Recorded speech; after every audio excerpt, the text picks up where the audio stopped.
A knock at my door at 3 a.m. The clock struck 3, its haunting chime echoing through the quiet house, where only the soft whir of the ceiling fan broke the silence.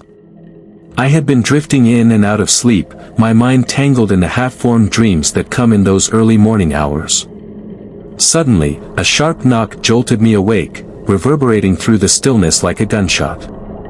I sat up in bed, heart racing, the darkness wrapping around me like a heavy blanket. The knock came again, louder this time, insistent. It seemed to echo in the empty space of my mind, drowning out the remnants of sleep. I glanced at the clock. 3:01 a.m. Who could possibly be at my door at this hour? Tentatively, I swung my legs over the side of the bed and padded to the door, each step heavy with trepidation. As I approached, I could hear the faint sound of shuffling on the other side. My gut twisted, a primal instinct urging me to turn back, but curiosity propelled me forward. "Who is it?" I called, trying to keep my voice steady.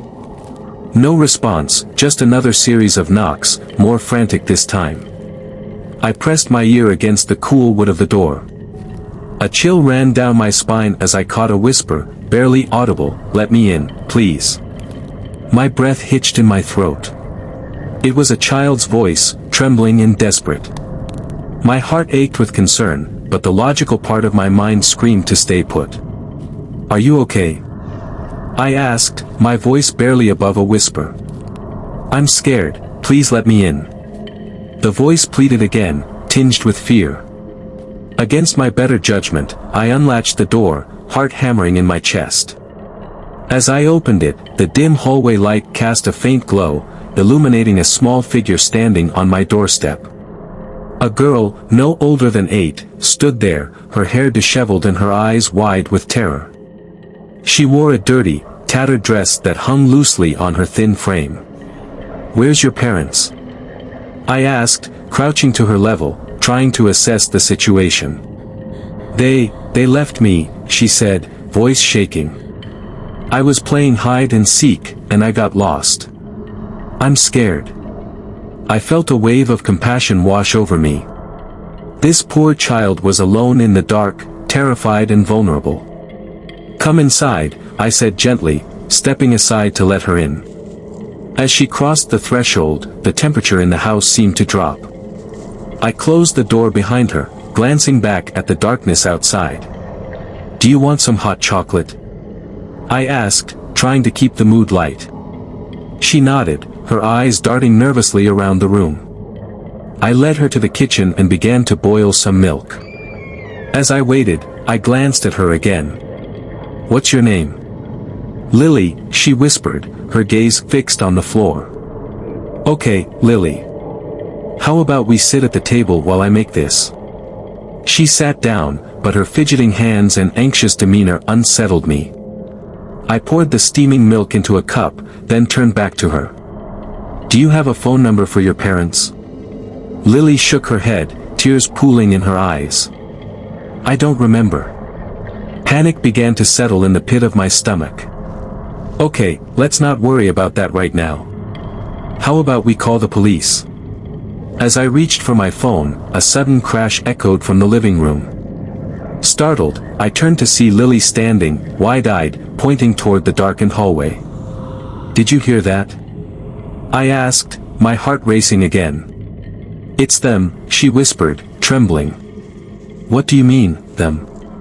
Before she could respond, a cold gust of wind blew through the kitchen, sending chills down my spine. The lights flickered, and for a moment, everything went dark. When the lights returned, Lily was gone. I blinked in disbelief, scanning the room. Panic surged as I called her name, "Lily. Where are you?" But the only response was silence. The house felt different now, heavier, darker, as if something was watching me. Suddenly, a soft knock echoed from the living room. My heart raced as I approached, my breath quickening. "Lily?" I called out, but there was no answer. Just another knock, this time softer, almost pleading. I stepped into the living room, and there, in the shadows, I saw her, standing at the window, staring out into the darkness. "Lily, what are you doing?" I asked, my voice shaking. "Don't let them in," she whispered, her voice a fragile thread. "They're coming for me." A feeling of dread washed over me as I turned to look outside. The street was empty, the night silent. But in the periphery of my vision, I caught a glimpse of movement, figures standing at the edge of the trees, shadows lurking just beyond the reach of the streetlight. The knock came again, louder, this time accompanied by a chorus of whispers that filled the air, sinister and beckoning. "Let us in." My instincts screamed at me to run, but Lily remained frozen, eyes wide with fear. "Get away from the window," I shouted, grabbing her hand and pulling her back. But the whispers grew louder, more insistent. As I turned back to the door, it began to rattle violently. I could feel the pressure building, the malevolent energy flooding the room. "Don't answer it," Lily screamed, pulling at my arm.